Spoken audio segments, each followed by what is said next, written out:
so politically correct anymore.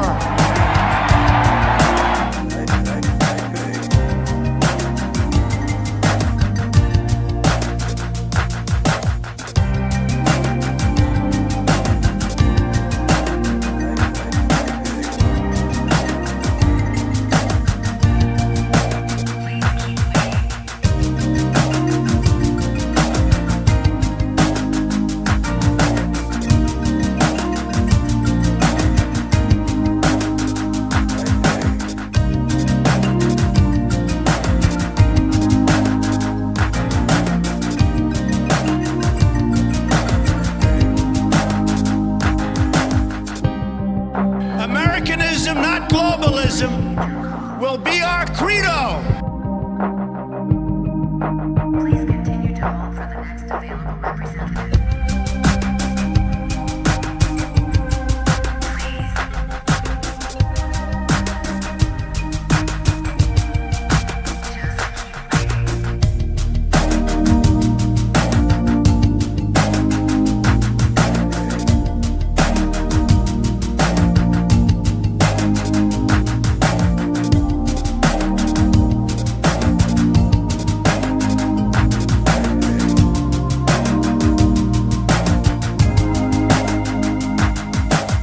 Americanism, not globalism, will be our credo. We appreciate you waiting and waiting. What is it you're waiting for? Do you even know anymore?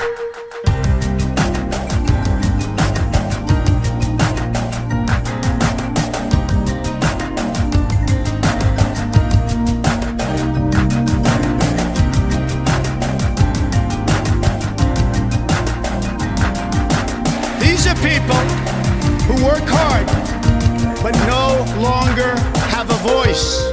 I am your voice.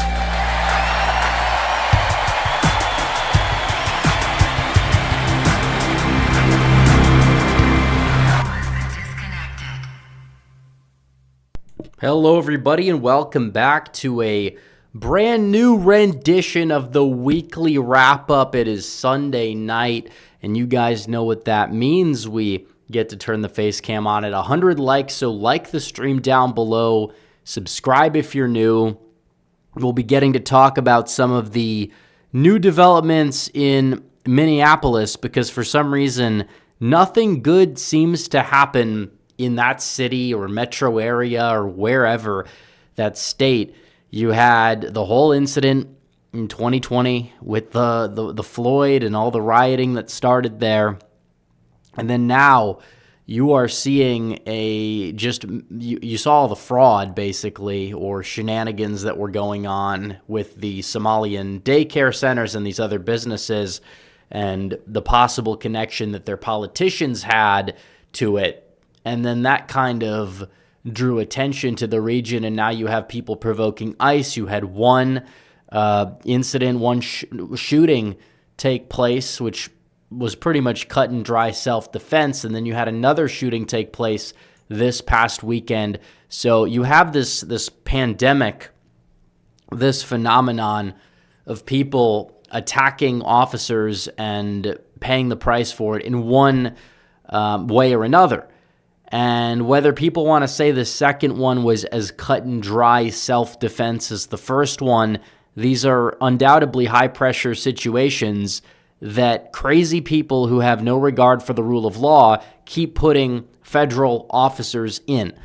And that's a preventative problem that is very preventable that we are having to deal with, but these people just don't seem to comprehend it. They don't seem to get it because the left, they don't actually care about their foot soldiers whatsoever. They actually just want to further their agenda. And it's working to an extent in the public polling, which could be a mix of several things. It could be response bias. It could be social desirability bias within people answering the polls, or it could have to do a certain extent with just the fact that they're actually changing some people's minds on the fence about certain things. And it is kind of a loss of the narrative, you could say, from the right in doing so, when in reality, it's, everything that Trump has commanded ICE to do is consistent with his agenda, his popular agenda he campaigned on, what he was able to win on, all this sort of thing. But still, you have this desire from the left to recapture the 2020 style woke energy, creating a bunch of speedrunning creation of George Floyd's in real time, except this time there really isn't much of a race element. They just have ICE as like the supervillains, and they're gunning down just random, really just white liberals indiscriminately, which makes zero sense whatsoever. And, you could say all these things are tragedies or whatnot. Sure, to be fair, at the same time, they're also very preventable. And it's not like ICE is provoking them. ICE is under attack. You've had ICE agents shot at in Dallas, but the attacker only managed to kill illegal aliens in the process that were in custody. The whole thing is a mess. But guys, like the stream, we want to begin. We're at 91. Like the stream down below. We begin at 100. We turn that face cam on. We have over 200 people in here. So good turnout so far. Like and subscribe if you're not subscribed yet. Also, we have a goal, which we are 1 out of 15 to our goal. So if you guys want to contribute, we'll read regular chat at the end of the stream for a little while when it's all said and done. So 100 likes, the face cam goes on, and you see it. You see what's going on here. And I wanted to start off not just with the polling shifts that we see for a position that is blatantly unpopular, was unpopular, will likely be unpopular again, but terrorism. The definition of terrorism. Why don't we start with the definition of terrorism? The unlawful use of violence or threats of violence, which we have seen, to intimidate or coerce a government, population, or organization intending to achieve political, social, or ideological goals by creating fear and influencing actions beyond the immediate victims, often involving criminal acts with symbolic, far-reaching psychological effects. Now, every time we see the left go out there and say that they want to, in fact, we see many people are now calling for revenge of these incidents, by the way, because they pretend not to understand them, so they can use that to further their agenda. That's all this is. That's all the left really operates. They will pretend to understand or not understand what's going on when the facts are right in front of their face. They don't really try to think critically, try to understand what's really going on here. They don't try to understand what the situation is on the other side. We saw that with the first example with the fact that you have a car that hits somebody and then the wheels are turned, the wheels are spinning, but there's like actual ice on the ground and the car's pointed directly at them. It's a life or death situation. What are you going to do? And the crazy thing is that both of these incidents, the officers involved, these were not new trainees by any stretch of the term. They've been working with the Department of Homeland Security for the better part of a decade. So they can't really even use the excuse of, oh, Trump is having people that are poorly trained. They're not poorly trained. They're trained. Everyone goes through the same amount of training to get into that position. That is why the deportation numbers have been so low, because ICE gets funded, and then people have to be trained in order to get in those roles. So that is why the number of deportations could be maybe a little bit higher than they currently have been, and people are complaining about it, but they don't really understand the process. And they try to say Republicans are doing nothing, when in reality they've done more than anybody could ever imagine regarding immigration, even just with the mere threats of it, because you have so many people that have already gone home, that have decided to self-deport. You have people that are just by the millions, and you see this in the birth data, you see this all around. So when we talk about terrorism and we talk about what's going on, this is what we have. We have people that are obstructing. The individuals in Minneapolis, both of them, were actively obstructing the agenda of ICE. They say legal observer. You don't intervene with federal officers when they're trying to do their job. You don't do it. You could say, well, that shouldn't be a death sentence, but you should not be intervening with federal officers when they're trying to do their job. And then actively, you're armed. In both cases, they were armed. The woman was trying to run the guy over. That is clear-cut self-defense. You can't spin that another way. That was self-defense in that situation. You could say, well, maybe he should have gotten it. It's a half a second between life and death in that situation. What do you expect the person to do? You could say it's unfortunate, but that's the way it is. The second incident, the guy was armed.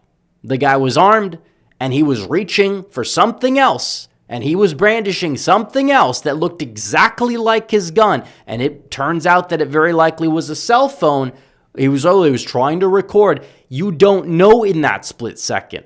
You don't know what that is. You don't know. And if you're the police officer and you understand that all of these leftist lunatics are going out there and they're saying, we're going to shoot ICE, we're going to kill ICE, we're going to do all all these crazy things, these terroristic things. Well, now you can see why somebody in that situation would think that maybe this guy has a second gun and he's pulling for it. You don't run up on people when they're trying to do their jobs. You don't do it when they're officers of the law. If you have a police officer that is outside and they're arresting somebody and I run up to them and they take a weapon from me that I kind of have that they see and I get involved and start like attacking and then I go for my phone and then I get shot dead, I would deserve it. I would deserve it in that situation just because of the fact that I made a stupid decision and this guy made a stupid decision. Everyone's like, oh, he was a nurse. Okay, well, Laken Riley was studying to be a nurse. She couldn't be a nurse because she was killed by an illegal alien. The illegal aliens have gone out there and committed far more murder than self-defense incidents that have been done by ICE. It's the same hoaxes. They thrive on hoaxes. They thrive on minimal data. It always blows up in their face when more evidence comes out, just like the video we saw from the point of view of the ICE agent in the Renee Good case where he fired the weapons through the vehicle when it was clear that, yeah, he was in danger. A reasonable person would view themselves in that situation in danger. And in that case, you don't know what the guy's like going for in that situation, whether it's a gun or a phone or anything. You are on edge. They are on edge. You're being attacked. And this is somebody who was trained and it was well respected, it seems. These people have been in this for a very long time. These are not the new trainees that are just like choppy in that situation. But the bottom line is that we have 15 to 18 million. Some people will say more than that, but every study that I think is probably about accurate says 15 to 18 million illegal aliens in the United States. The number's fallen a little bit since Trump has taken office. But the problem is it needs to be zero. They need to go down. And you have people that for some reason want to go out there and shill for the people that have zero right to be in this country, that are in many cases incompatible with this country, with the values that have made this country what it is and has made it so exceptional.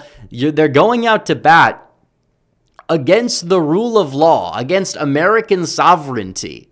For what? For what? And they happen to be, in some cases, putting themselves in dangerous situations. You can say it's unfortunate. You can say whatever you want to say to spin it. The bottom line is these people are putting themselves in life or death situations. They're getting killed. They're essentially committing suicide, knowing it's dangerous because of Somalis that are committing fraud in Minneapolis. What are we doing here? How are these people real? And why is it always in Minnesota? This is the second time in Minnesota. It's not like that's only where ICE is. ICE is in, Texas is where a lot of their arrests happen in Texas. They happen in, all these states along the border. But Minnesota, that's a bit of a rare circumstance. And we talk about terrorism. Instead of telling people that they should stay safe, that would be what an intelligent person would do, an intelligent Democrat leader, if they actually gave a damn about their people or their voters. They don't care about you if you're a Democrat either, because they egg this on. They always blame ICE, not the people that put ICE in compromising situations. Like, if they actually cared about their voters, they would say, do not interfere with federal law enforcement. Do not interfere. Do not try to interrupt them while they are doing their job. You don't want to do that. But the problem is they don't care if they get killed, because they in fact, they secretly want them to. The only thing they want more than that is for ICE to get killed. They want, if these people are successful, and I hate to say it, I hate to predict it, but given the way tensions are, just like we saw with police officers in 2016 in Dallas, it happens. The police officers get killed in the line of duty. We've seen ICE shot at. We've seen them attacked. We saw it in, I think, even Vermont. There was an incident last year, then Texas later on. It's going to happen probably, I hope not, but it's probably going to happen again. And when that happens, all of these lunatics are going to cheer. They're going to be happy. They're going to be elated. And even if these past incidents didn't happen, they still would. They celebrated Charlie Kirk getting shot and killed. They're going to do the same thing if that happens. And I hope it doesn't happen. But given the track record of the violent left, I would not bet against it whatsoever. But these people, the leaders, they don't care. They care about their own ambitions, or they care about the agenda, not the people that are actually being put in harm's way. I mean, the left, they're the same people that were saying that somebody like Ashley Babbitt deserved it. They never charged the officer, even though it was like an objectively bad shoot in the Capitol. You know, she was a veteran. You'll never hear the end of this guy being like a nurse or something, but her being a veteran, no, it didn't matter. They mocked it. They celebrated it. Joe Biden gave the guy a medal, a presidential medal of freedom, I believe, or at least some sort of award, or was the Congressional Medal of Freedom that a lot of weak, feckless Republicans even at the time voted for. These people, all the Capitol Police, to get this, like this was an incident that took place. You could, and of course, the left's first reaction, she shouldn't have been there in the first place. Okay, well, now apply the same logic, they won't do it. Even though that one was far more of like a bad shoot. If she was like reaching down for something that like looked like a firearm and it happened, I think a lot more people on the right would not be as quick to defend her in that instance. But because it was just like a more of an indiscriminate type of thing, like boom, open season, we can get away with it. That's how they really viewed it. The officer was not really in any particular danger when that happened, whereas in this case, you have these people being attacked, and then the guy has a weapon on him, and then they're seeing him like reach for other things, and he's interrupting. The whole thing's a mess. The whole thing is truly a mess. But you don't get the call the other way. They'll celebrate the death if it happens. However, this time, no, we have to make this guy like a martyr or something. The only problem is the left doesn't have the same level of cultural pull that they had, but they're trying to get it back, and they're trying to use stuff like this as a vehicle to get it back. And 42% of the American public want to now abolish ICE, which was something that pulled routinely in the 20s and 30s during Biden's presidency. So is this some sort of response bias? Is this some sort of social desirability bias? Because when this stuff is going on, people might be forced to say a soft yes, even if they mean a soft no. Regardless, let them do their jobs. We have 15 to 18 million people who have invaded this country, who have no business being a part of this country, who do nothing but take from this country, that need to go back home. And that's what we need to do. We need to send them back wherever they came from. And we don't have to hold them to the same due process standards that we hold American citizens to under the United States Constitution. We can hold, we got to make sure that they're a non-citizen before they get deported. That is true. But at the same time, these people are not American citizens. They do not have to. We have a crisis. We have an emergency, a national emergency on our hands. These people should not be here. We need more ICE. We don't need less ICE. And these incidents, what they do, you have people provoke ICE, and then they blame ICE, and now ICE is going to lose some sort of support in the public eye, or there's going to be ramped up calls. Now, this could come back to backfire against the Democrats, bite them in the rear end, and it should, just like defund the police.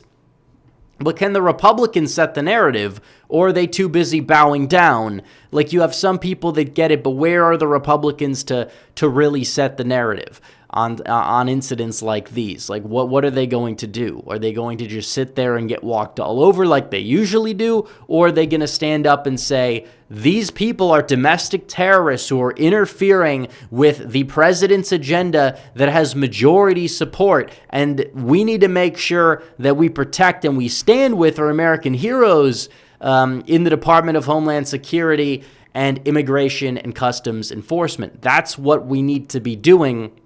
That should be the narrative. That should be what we're focusing on. And you see what the left does and all the people that they coddle.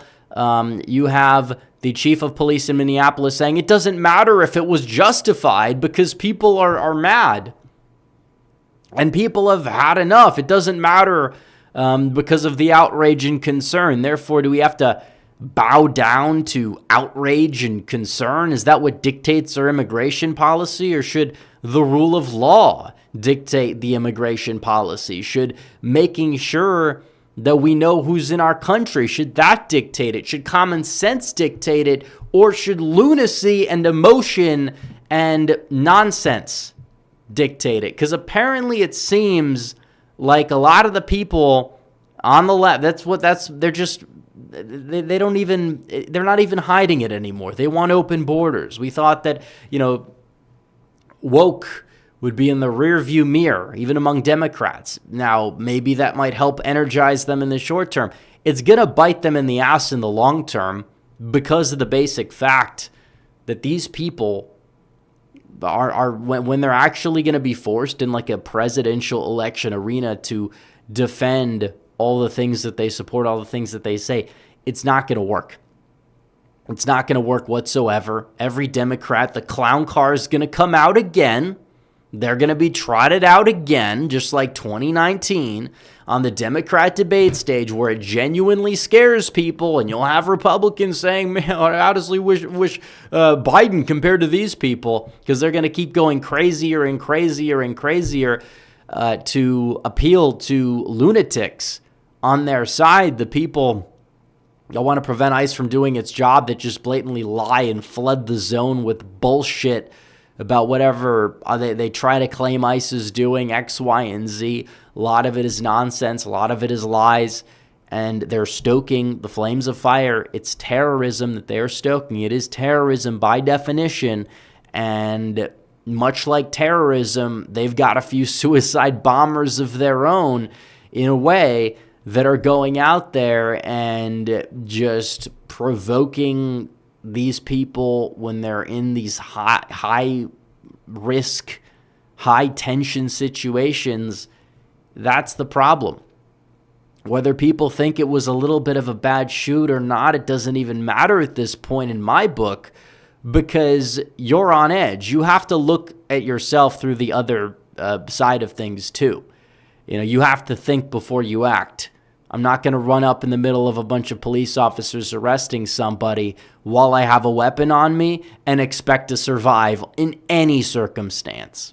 In any circumstance, whether it would be justified, like, it doesn't matter. Those situations is a different threshold, and you need to understand that. I tell people, the libertarians out there that are like trying to side with the left, they're not going to spare you. They're not going to spare you. There's no need to virtue signal to them whatsoever. ICE, treating ICE like it's some sort of like hostile government entity that is like hurting Americans or average Americans. They are going after non-citizens, and we need them to do their job because we won't have a country. It's not about the size of government. The same people now that are complaining about the size of government were the same people that did everything they could do to shut down Doge for exposing money being spent on nonsense with USAID. So I don't care what these people have to say, and you shouldn't either. There's no need.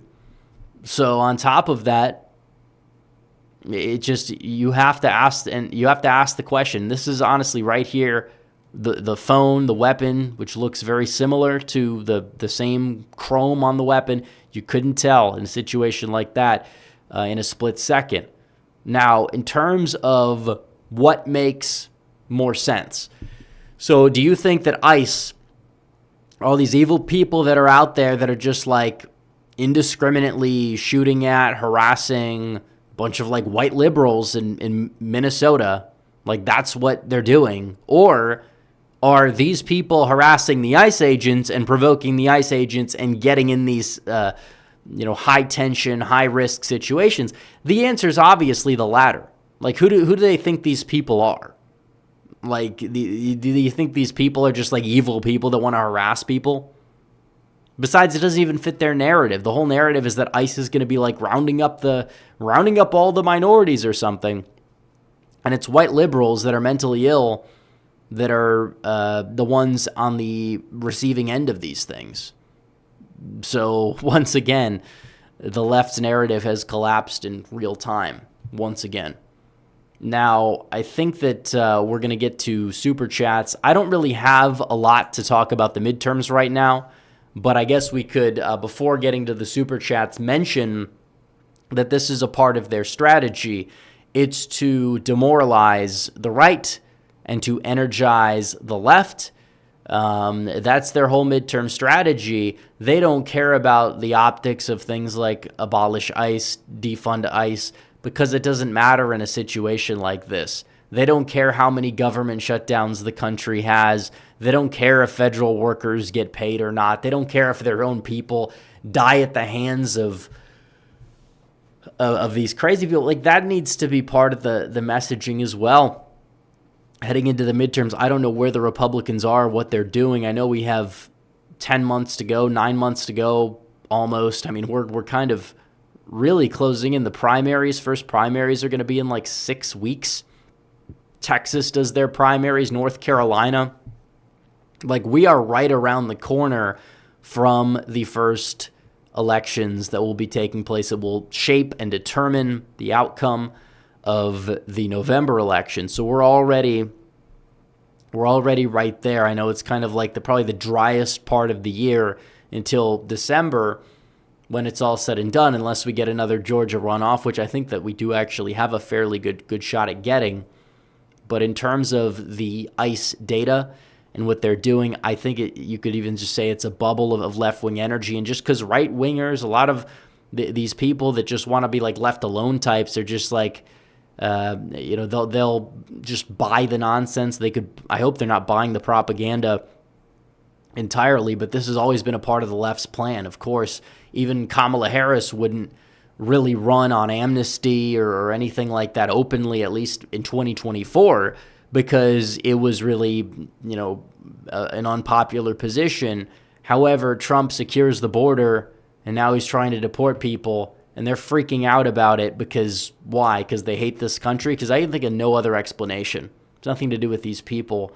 A lot of these people, like 99% of these people, have not been in the country for 30 years and came here at like age 3. Most of the people that are getting deported entered probably in the past 5 to 10 years at most, and they need to go back. And you can make the case that everyone that's illegal needs to go back. The main point here, though, is that there's not really a winning way to spin this, the fact that we need millions upon millions of mass deportations. In fact, the economy improves for many Americans once you do it. We were told a lie by the garbage Cato Institute class that this thing was going to, oh, no, it lowers prices to have illegals here. Really? Well, ever since we've gotten them, we've gotten a ridiculous level of inflation. May not be all because of that, but it definitely does, pour into that when it comes down to things like rent prices. And now you see rent prices declining because they're gone. That benefits the average American. Yeah, strawberry farmers are going to have to pay people a little bit more now. Big deal. It's the way it works. I don't care paying a little bit extra for fruit if it means I have my country. It's kind of one of those things that's even more of a pull factor for like a patriot tax sort of thing than like a tariff on a product, which again, that they've been wrong about that too, because you haven't had this rampant tariff inflation that we were promised. So I don't see it. Nobody sees it. You talk with people in Canada, they say the prices haven't stopped rising here, but they've noticed that they've kind of not risen as much, comparatively speaking, in the United States. So, are they lying? I don't think they really have an incentive to. I think it's just the fact that we were sold a lie once again regarding the economy, and it was going to crash, and it was going to be horrible, and all these other things. I mean, I don't get it. Like, if you're not with this administration in any way, shape, or form, you do have to question your loyalty to this country. It doesn't mean you have to agree with everything they do, but the bottom line is everything the opposition stands for just happens to run contrary to that. Like, it doesn't mean that everything is going to be perfect, but if you're not supporting it in at least a sense where you're rooting for them against these people, I don't know what to tell you. I think you might be beyond saving at that point, but we'll leave it at that. We'll get to the super chats after a quick water break.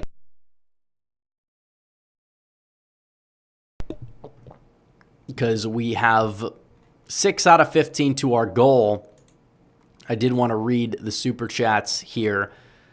We have a fair amount. But again, if you guys want to donate to the stream, make sure we hit our goal.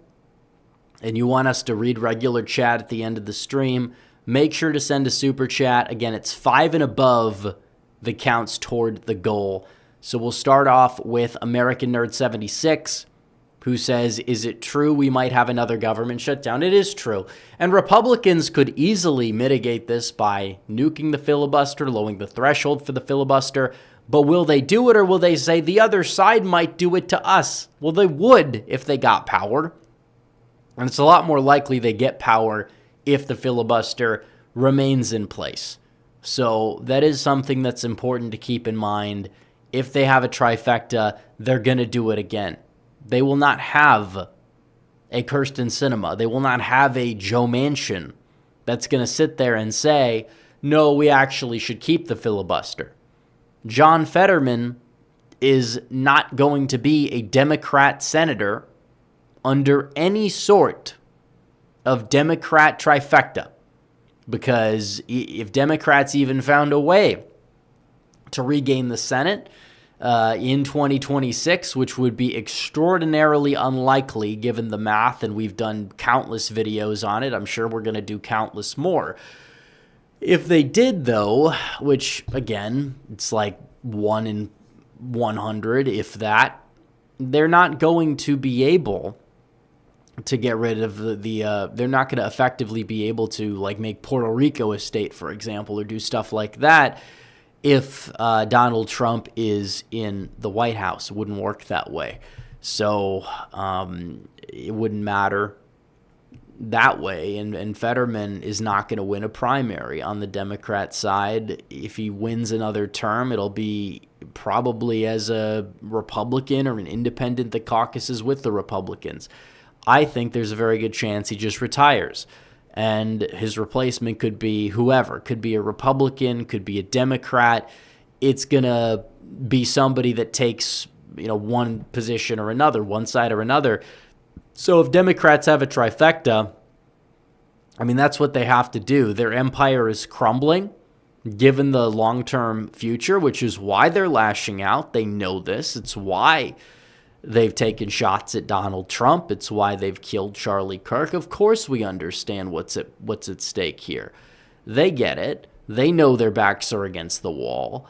they've seen the same takes in a lot of the videos that we've made about their long-term prospects in the 2030s and everything, which is why they need to have this like inside straight where they retake the House, they do as well as they can do, so they're in play for the Senate in 28, and they need somebody to win the presidential election.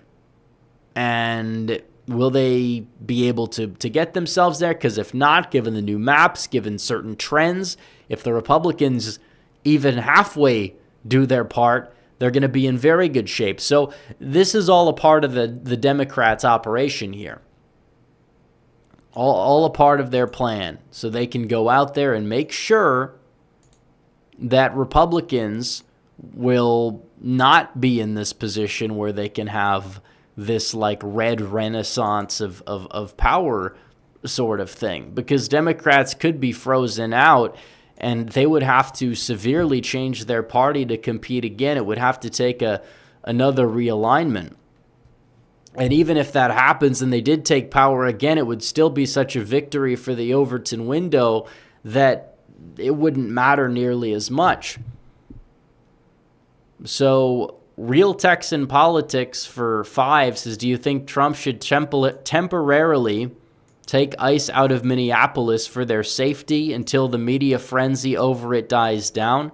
Well, Minnesota needs immigration enforcement, so I would say no. Now, is ICE gonna, maybe you want to say try to strategically keep them away from protesters in some way, shape, or form? It's a little bit hard to do when you have people like Will Stancil just riding around in their Honda Fits just trying to follow. Like, these people are mentally ill. They're crazy people that you're dealing with. So it's a really tough situation. I don't think they need to be pulled out. We don't want to let these terrorists win. However, strategy can be looked at in terms of how to keep them out of these situations, because I don't think that I should be in these situations as much as possible, because it is, it's not good publicity. It's putting people at risk, even though they're provoking it. It's just, either way, I think ICE, you could look at the strategy and say, try to strategically avoid the protesters as much as possible, but that's about it. We don't want these people to win. We don't want these people to walk all over ICE when they're trying to do their job at the same time. So it is a fine line to walk for sure. BBJ for 5 says, the polls are manipulated. Trump needs to double down. As someone who lived through 2020, this is not a repeat if it was an ICE issue at why only Minnesota. Well, I think it's a crazy white liberal problem, and they all tend to be concentrated in the state of Minnesota. And these people are just protesting these. Why? And now they have a reason to. They have an NPC narrative reason to. Because these people happen to be killing people indiscriminately, which is not even true. And they know it's not true. But enough normies might just eat the slop up because, I don't know, they want to feel... They want to feel strongly about something, and it's just, the whole thing is dumb. Bailey Spangler, thank you for becoming a member. Giblet for 5 says, people don't seem to understand that you have a higher probability of dying when interfering with law enforcement and getting physical. You don't want to do that. It's even if you want to say that they jump to the quick conclusions. But they were put in a really tough situation when they've had their lives threatened all this time. It's like if I'm receiving, let's say, or somebody, let's say there's the person out there that's receiving thousands of like death threats per day, and then someone breaks into their house and that person's unarmed, but they like look like they're like attempting to brandish something, and then you like shoot them. Like, am I gonna blame the person that does that? Of course not. Not entirely. It's an unfortunate situation. But the left is stoking the flames. If anything, these leaders should try to turn down They always say the right should turn down the temperature whenever a right-winger gets shot at. But when it comes to their clowns, no. They did nothing wrong. Even if they try to run somebody over, they're a poor little victim. Enough. American Nerd 76 for 2 says, is it time for the Insurrection Act? The problem with this is it's not like a full-blown riot, it seems. Like you have protests that occasionally get out of hand. So how do you navigate that with the Insurrection Act? Like Trump did it with the LA riots when they were lighting cars on fire and things like that definitely warranted it. Minneapolis is a little bit more disorganized. You know, you have people that are like, Trump needs to do this, Trump needs to do that. I don't know if I would say that like if I was in that situation and I could do with the push of a button, how is that going to mitigate the entire problem when people are just out there by and large protesting, but then you have a few crazy people? Like, the city's not on fire. It's not 2020. If you get 2020 style riots, then of course it'd be long overdue. Tony Holder, thank you for becoming a member. American Nerd 76 says, will this affect the midterms? Well, I think the broader trend of the hysteria surrounding ICE is going to be served to help the left's narrative to an extent in terms of energizing their mentally ill foot soldiers to the polls. And the more these people vote and the more the right spends time bickering, infighting, staying home, lying about the successes of the administration, trying to downplay it for some odd particular reason or another, then yeah, I mean, the left will walk to they'll walk to victory in certain places. It's going to be close in the House, even compared to 2018. Republicans will hold the Senate. It does seem like the governor's races are, the Democrats are not really going to net, at least from what's on the board, it seems. I mean, they could, but it would take way too much to go right that is not going right for them now. So, again, I think the economy is the broader picture. It is improving. The question is by how much and how fast enough, because Trump's approval rating could be 50% in the middle of 2027, but if the Democrats are able to capitalize on it, on a sluggish economy compared to what people want to see, then that will help them in their quest for regaining the House, and we'll see what happens from there. And I'm sure they're going to try to impeach him. If they're smart, they won't. If they're dumb and take the bait, they'll try, which could end up helping Republicans in 2028 and almost certainly guarantees them the House in 2028, especially given the VRA Section 2. Let's see. We have Giblet 6371 says 42% support for abolishing ICE. Is that normal for how split our country is on politics? Yeah, to a certain extent. But it also just used to be a slam dunk winning issue that is now the Democrats are embracing. And if it remains a losing issue, then that's a good thing. But they're really trying to do everything they can to push that number into the green. Like, we've seen economist polls that have abolishing ICE above water and even among independents. But economist is absolute garbage. Nothing out of YouGov needs to be trusted. A lot of the polls in the aggregate. We did an exclusive video this weekend on our website if you guys want to go check that out. But Tristan for 2 says, who are you rooting for in this? I hope the whole thing just asteroid.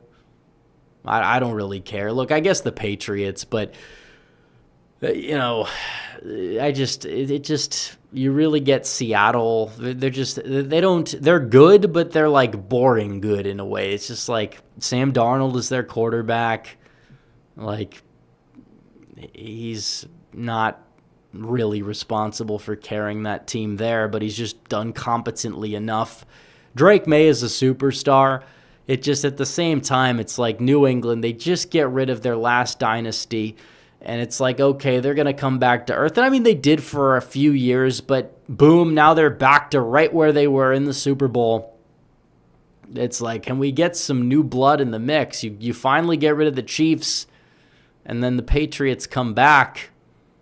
And I don't even think they deserve to win that game today either. I mean, the Broncos, how many field goals? I mean, both sides missed a bunch of field goals, but the Broncos, I don't know. You know, it would have been cool to see the backup quarterback pull a Nick Foles and win, but no, that halftime show keeps getting, seems like they're doubling down on the wokeness. You know, it's like one thing for the artist to be woke, and then it's another thing for them to incorporate it in the show. Seems like that's what they're trying to do. So I don't know. I may not even watch the Super Bowl this year, in part because I'll just probably be too busy to, but I'm not going to like go out of my way to watch it if it's going to be two teams that I don't care about and a halftime show that's abysmal. Giblet6371 says, I'm done with Bondi. She sent a strongly worded letter that will show. Yeah, it's kind of a joke at this point for people to unironically go out there and say strongly worded letter.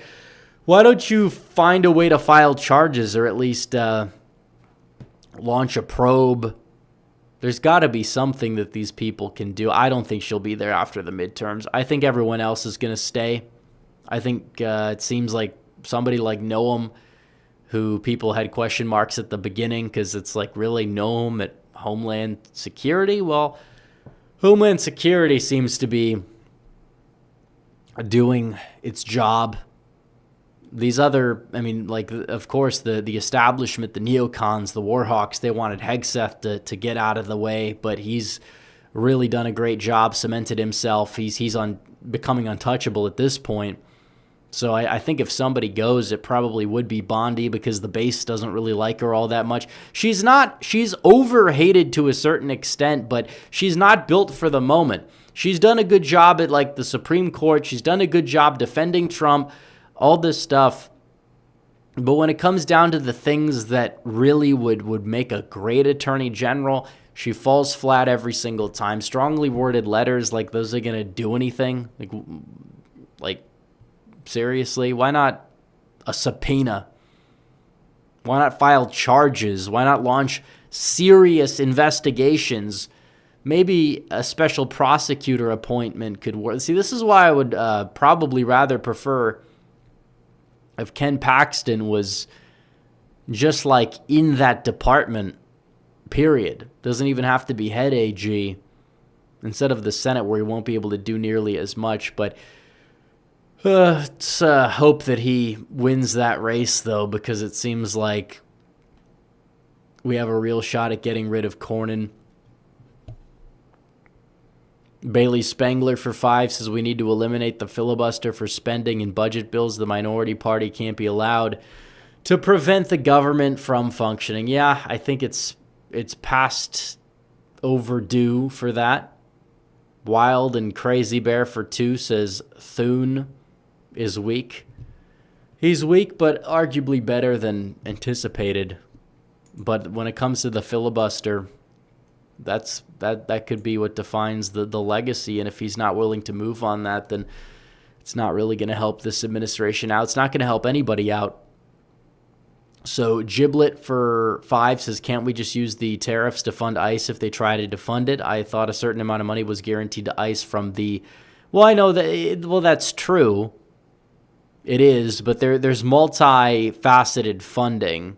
It's not just the funding, because Democrats can campaign on, we'll reverse Trump's agenda. They're not going to be able to do it so long as he's in the White House, but they're going to try to obstruct. They're going to try to lower it the second he's out of there, if they ever have a trifecta, which is why we need to not listen to the noise. As much as the midterms count and matter, I think that if you want to focus on the midterms, don't cave on policy, just have better messaging.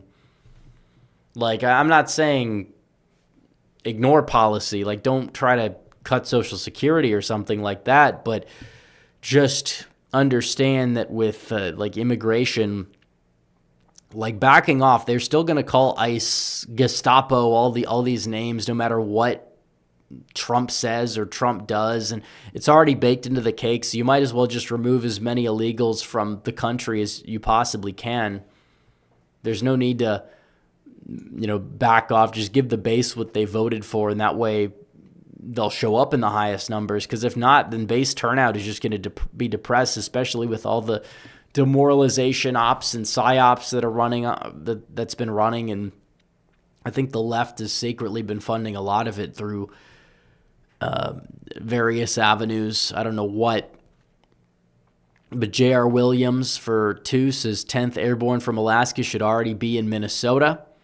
American Nerd 76 says, what if Walz used the Minnesota National Guard to arrest ICE? Is that even feasible? That seems like that would cause a bit of a constitutional issue, wouldn't it? Caleb for 5 says, you think white liberals haven't learned anything from the late 60s, early 70s when it comes to pushing the envelope, especially on ICE? No, I mean, they can't handle the fact that, they've been coddled for so long, and now the country's being taken away from them. And it's slow, but it's happening. And like this emotional bull jive is like everything that they're trying to do. They're trying to do this. It's all demoralization. Andrew Goodman for 5 says, what are Democrats trying to achieve by calling ICE Nazi and Gestapo and saying that there's an Anne Frank right now in the U.S.? Well, it's like they're trying to stoke fear or make comparisons to Nazi Germany because that's like their only frame of reference for some reason or another. Even though their tactics are far more like in common with like communist regimes, and you could even probably find some parallels within something like a Nazi Germany if you look far enough in terms of how they've been behaving It's all authoritarian regimes, whether it gets considered right or left. That's how the left has acted over the years, and they can't handle like 1% of their own medicine, which is literally just common sense. Like, okay, Trump promised mass deportations, largest force ever, bigger than Eisenhower. Does it? Oh, it's a problem. It's an appeal to emotion that might work on some weak-minded people, but a lot of those people were voting Democrat anyways, so they're just trying to keep those weak-minded people in the loop so they show up, so they make noise, so they can appear to be like the dominant cultural force once again. And a lot of Republicans are too busy. I don't know what the hell they're doing, but a lot of right-wingers can't seem to understand what time it is either at the same time. And that's a whole nother thing. But this is mainly about the left. The left they're the true enemy above all else. And of course you have people that might help the left in one way or another that also get under that classification. But these people, these leftists, these demonic leftists, that's enemy number one. Clearly it's been for years. And we understand that. We're not in a position to, there's times where you have enough like leeway to bicker, and there's times where you need to like stand united and fall in line. Some people are not capable of doing that. And that's on them. Tucson Paleocon for 5 says, can't believe MTG and Massey would betray us in siding with the woke. Well, that's because they are. I mean, these are people that have that same frame of reference regarding this whole, like, they buy the left's narrative on Palestine and all these other things. Like, that's their number one issue. They say America only, and then all they do is whine about stuff going on halfway across the world. I don't think that that's really America only. It's not really America first in a sense. MTG has been caving on immigration, caving on deportations, trying to get Trump to slow them. She gets laughed out of Congress. Massey will probably lose his primary. He's going to be laughed out of Congress. He votes with the left on every meaningful thing just for supposed based reasons that aren't even based to begin with. So no, anyone who supports him at this point or is trying to defend Massey needs to understand what time it is. The rhino, like average rhino from, I don't know, like Lindsey Graham, for example, is far more effective of an America First leader than Thomas Massey, simply because at least he votes for Trump's agenda. That doesn't mean he's perfect either. I'm not defending everything he's done. But like this whole like thing about Thomas Massey, he is really just a grandstander. And I think everybody can see it now, even a lot of people who originally defended him. So, Giblet for 5. And by the way, guys, we're 4 super chats away. If somebody would like to help us reach our goal, we could look at regular chat. We're 55 minutes in. So, Giblet 6371 for 5 says, how is ICE infringing on people's rights when the libs are the ones pulling people out of their cars and beating them? I don't know exactly what you're referencing with that one, but there are plenty of examples of people working within agencies that happen to be on the left that engage in behavior where they have been provoking people, or they've been out there attacking right-wingers and have been weaponized against right-wingers. ICE is just mainly trying to do their job of removing illegal aliens from the United States. That's their role. That's their job. Make sure that we track down illegal aliens and send them back to their country of origin. That's it. That's all it's been. That's all it will be.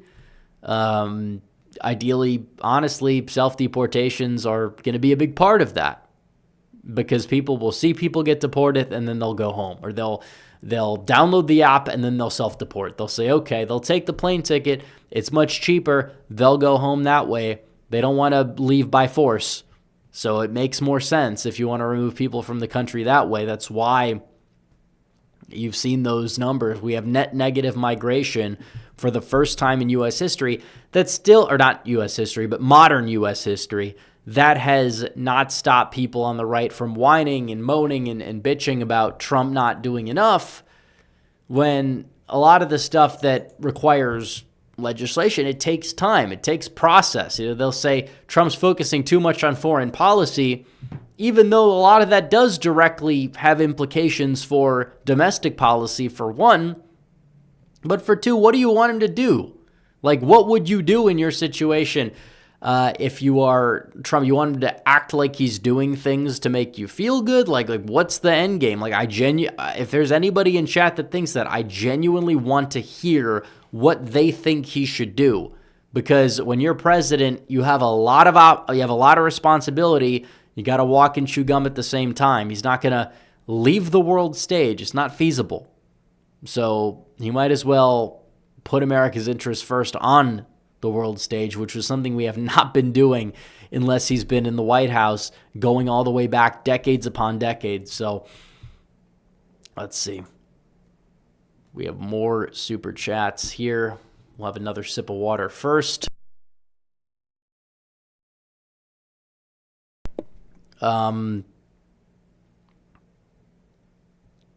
see.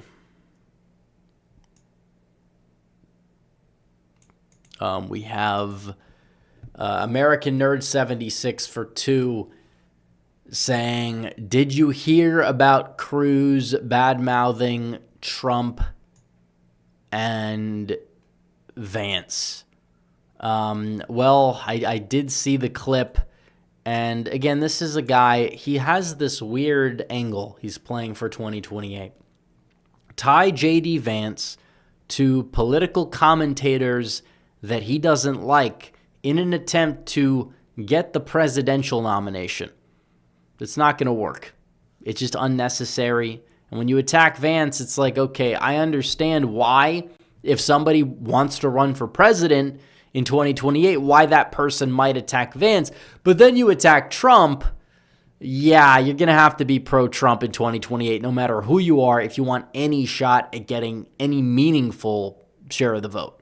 Any meaningful share. So, yep, it's definitely a poor calculation for Cruz. His window's shut. He would lose a general election. He's not likable. His policy is not electable either, just based on where he lands on certain like social issues and what he decides to focus on. Like, Ted Cruz is not, he's not the answer for the Republicans any year. Doesn't matter who runs. If Vance doesn't run, he's not going to be the answer. So,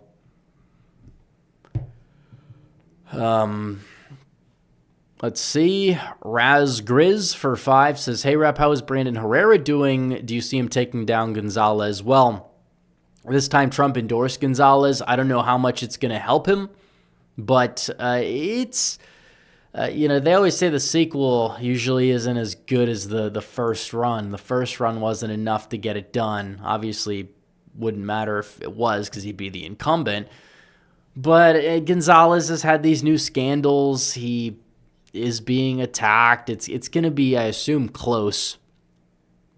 I don't know how close. The new district might be a little bit less favorable. So maybe that's a good thing for Brandon. I don't know. We'll see when the results come in because I've seen no polling, no raw data. So Mike from America 177 Mike for America 1776 is non-political question. Have you ever been betrayed by a close friend? It depends on what you mean by betrayed, I guess. It's a very loaded question. But appreciate the super chat. John Campbell for 5. And we're 1 away from our goal, by the way. But John Campbell says, we had 20 million people from the third world come in under Biden. We either deport these people, it'll look ugly, or Trump and Noam chicken out. ICE needs more than manpower. Okay, 20 million is tough. That number is a bit lofty. That means that 1 in every 6 person that you see came in under the Biden administration from the third world. I'm not sure that number is particularly accurate, but we have the bottom line is we have somewhere around 20 million illegally here, and a good chunk of them came in under Biden. So the number thing is irrelevant. I agree that we have millions that need to be deported, or you will lose the country forever. And a lot of them have been deported, but you have a lot more funding for ICE, and it has to go into effect, and it is going into effect. And that's why you see this stuff happening. You realize that they're trying to provoke this narrative on the left that it's like ICE is evil. They want to stop the deportations after the midterms. They want to make this about this, and they want to make it about ICE, which, again, I don't think is going to help. But when the right is so divided on this issue, too, or at least they're trying to, all they do is bicker online about what's really going on, is the admin doing enough or not, it just sucks the energy out of the room. Now, they should be doing more. I think everybody agrees that they should. I mean, they are going to start doing a lot more, but we'd like to see the numbers higher for sure, as you mentioned. But in terms of what's going on, it is a tough haul. And I don't know if we're going to be able to physically do all of those removals over the next 3 years. But what I do know is that a lot of people will just go home. You could lower the number significantly, etc. That's what we're trying to do. We don't need to, because in terms of the cat being out of the bag, it's well out of the bag. Bob Fishnut for 2 says, let's go America. Fight, fight, fight. Thank you, Bob. So we're 1 away.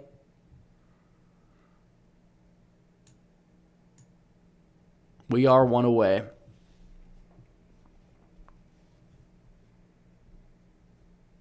So whoever that will be, we'll read regular chat. We'll give it a few minutes.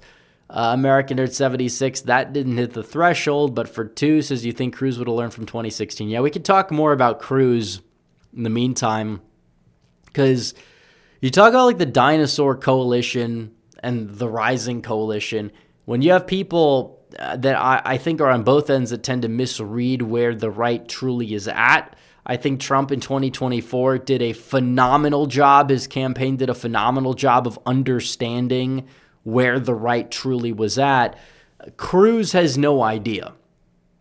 What is his end game here? The attacks on J.D. Vance are coordinated. They are coordinated because they're trying to get him to lose the nomination, because they understand that Vance also tends to get relatively where the party is at. And they want, they're begging Marco Rubio to run. Rubio doesn't want to run because Rubio gets it better than they do. And thank you, Bob, for the additional 2. But it's like they don't understand that. Yeah, Vance may be weaker than Trump was in 2024, but you're the sitting VP. You're not going to beat that guy easily, and you're not going to beat him by running a dinosaur campaign on issues that nobody cares about and issues that possibly could lose you the general election. So I don't know. Object Class Keter 560. We'll work our way backwards on the super chats. Says not all illegal, maybe 10 to 15. The rest was fake TPS or asylum, which is I agree.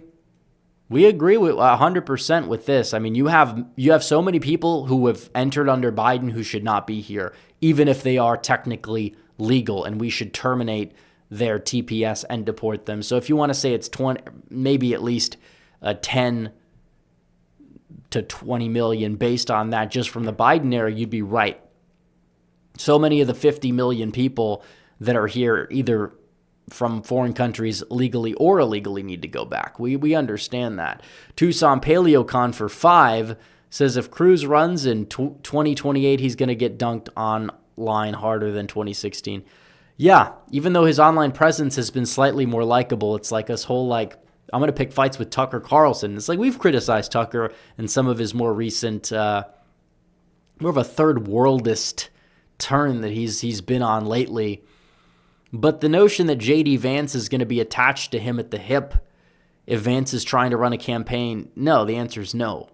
Obviously, Vance is going to defend, or he's not going to punch right, because Vance is the type of guy who doesn't view a need to punch right when you have enemies that are attacking you from the left. Do I think that, it's necessarily a bad thing to point out these bad faith actors? No. Do I think Vance would probably service himself well from having a little bit of distance from some of these characters? Yeah. But he's a good guy. He's great with his policy. He's going to be our nominee most likely. And, the party needs to unite behind him. And the way to push him into that corner is to behave the same way these insufferable clowns have been behaving towards him. So, they reap what they sow if that ends up being the case. I put that on them more than I put it on Vance because I told you so. So, let's see.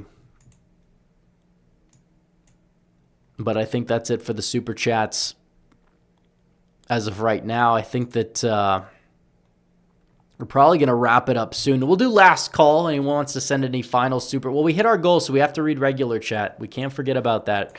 So we'll do that for a few minutes before we end the stream, and this will be the last call for super chat. So Madney85 says, why isn't the Trump admin going after the employers of illegals? If you take away their jobs, most will leave on their own. Well, I think that would be something that the Attorney General would need to look into, which I think there's been more pressure, but they should look into that more. Andrew Bailey should be AG. I think he'd be a great AG as well. DeSantis could have had a political future. I just don't think he has the X factor. Vance doesn't have a X factor, a Trump level, I guess you would say, personality type of thing, but nobody really will, and Vance has his own aura. I don't understand all the people that are oh, Newsom will mog him in aura. It's all these terms, these red pill sphere terms that these people are using. They think they're serious. They're not. But it's just not how politics works. The guy comes off more relatable, even in his goofy moments, whereas Newsom comes off like a total sociopath who nobody should trust with anything. But we don't even, people are already acting like Newsom's the nominee. Vance, it's more understandable to presume him as the nomination. He's still going to have a primary. There's still going to be people who run for sure. We'll cover that in 2027. But let's see. Giblet for 5 says, do you believe a 20% drop in crime by the FBI when cities manipulate their statistics? Well, the blue cities, if anything, would have an incentive to raise their crime rate statistics because it makes Trump look bad. So not necessarily. I believe the drop because certain cities you've actually had patrolled properly, and it's another victory of the administration that I wish the administration would talk about more. I think when Trump starts to do more rallies, the information's going to get out a bit more. That's kind of what I think helped set the narrative a lot better in like 2018. Why not nominate Tulsi and well, because that's just textbook DEI. If you're nominating her for the sake of putting a woman on the ticket, she might be in the administration in a more high up role. She might be the Secretary of State. Who knows? But I don't look at Tulsi and see somebody that I'd be like, oh, she's going to be the next president. Some people like her like that. I personally would rather roll with Vance. He's a smart guy. People are acting like he's going to drop the ball and like lose or something. His messaging is very, very solid when he gets more exposure. He should do more media tours. I haven't seen him. He used to do the media thing. They should make him do that again the way he was on the Trump campaign trail, because that's when he would really do a great job against the media. Newsom made a fool out of himself at the Yeah, he basically committed soft treason the way he was he's saying world leaders need to stand up to Trump more. And it's like you're siding with these people over the United States and you want to run for president of the United States. That would never have worked 30 or 40 years ago in any capacity. But, oh well.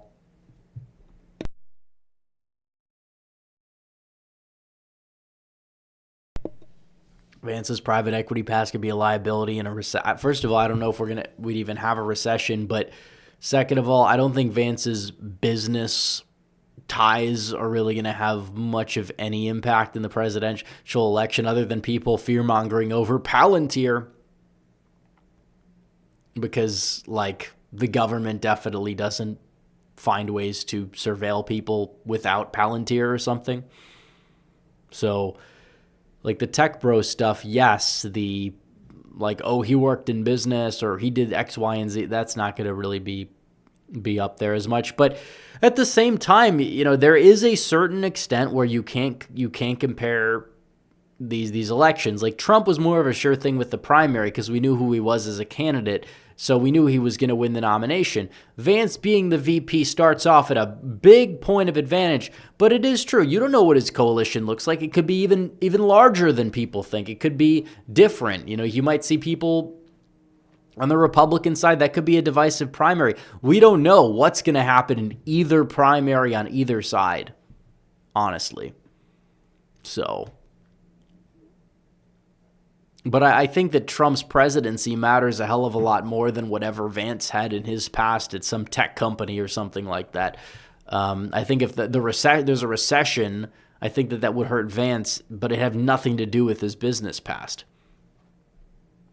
So there's a lot of arguments you could make in favor of Vance doing very well as a strong candidate, or maybe you could say, well, X, Y, and Z might be a liability, but if it doesn't really hurt him much in a primary, it might not really end up hurting him in a general. We'll see.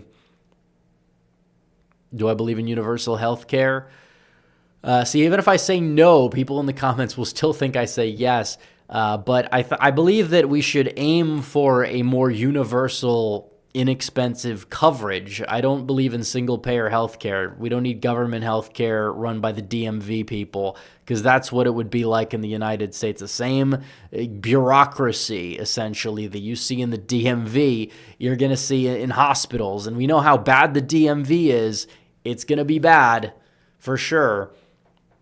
And I'm sure it would vary based on state by state, given how things are done here. But even deep blue states like Vermont and California, they've even abandoned it. So I think that there's issues with the healthcare system, and we've been over it. We might continue to go over it, and I think we need to lower costs of healthcare, but I don't believe that we need to do like a single payer thing. But if we don't fix it in the intermediary, we're eventually going to get that later on. And it's not a good thing. So this country has so much potential. So true.